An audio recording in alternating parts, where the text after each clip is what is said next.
Start.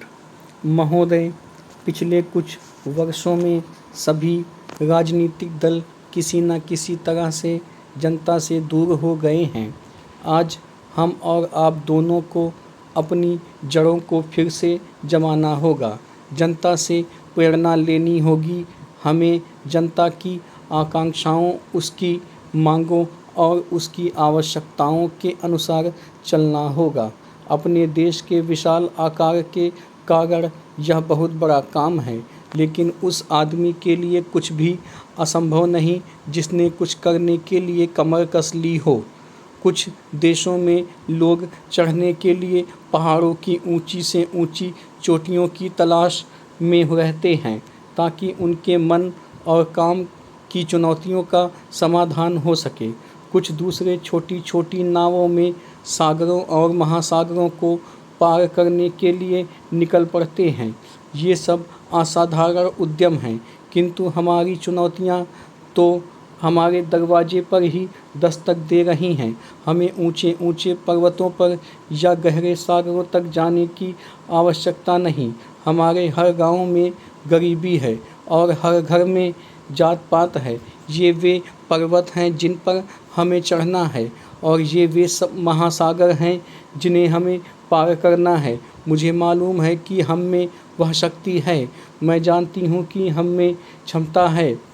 केवल प्रश्न है करने का, और मैं आशा करती हूँ कि यह सम्मेलन उस दिशा में ले जाने वाला एक छोटा सा कदम होगा।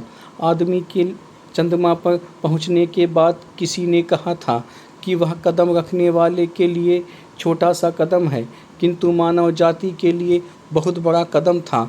अतः मेरे विचार से आप कह सकते हैं कि आपके लिए यह छोटा कदम होगा, लेकिन यदि आप सफल हुए तो भारत के लिए यह महान कदम होगा। पैरा, मैं आशा करती हूँ कि आप इसे ध्यान में रखेंगे और दूसरों में उत्साह पैदा कर सकेंगे, क्योंकि किसी भी तरह की उपलब्धि के रास्ते में सबसे बड़ी बाधाओं में से एक है हमारे बुद्धिजीवियों, हमारे पत्रकारों इत्यादि में व्याप्त अविश्वास या संदेह वृत्ति। इस बाधा को हटाना होगा। हमें अपने उत्साह को पुनः स्थापित करना होगा और उससे उत्पन्न होगा वह साहस, धैर्य और संकल्प शक्ति जो उन बहुत सी चीज़ों को प्राप्त करने के लिए आवश्यक हैं, जो हमें प्राप्त करनी ही चाहिए। जब कभी राजनीतिक जीवन और बौद्धिक जीवन में निकट का संबंध रहा है तो दोनों को लाभ पहुंचा है। पैरा, सभापति महोदय, जो रिपोर्ट मद्य निषेध के संबंध में सदन के सामने प्रस्तुत हुई है, मैं उसके संबंध में अपने विचार रखने जा रहा हूँ। इस रिपोर्ट के 2 भाग हैं। इन दोनों भागों में बहुत सी बातों का वर्णन किया गया है। बहुत सारी विवेचना इस रिपोर्ट के अंदर है। मैं इसके विस्तार में जाना नहीं चाहती हूँ, लेकिन कुछ ठोस और विशेष बातें आपके सामने रखना चाहता हूँ। पहली बात तो यह है कि क्या नशाबंदी हमारे लिए आवश्यक है? क्या यह आवश्यक है कि हम मद्यपान ना करें?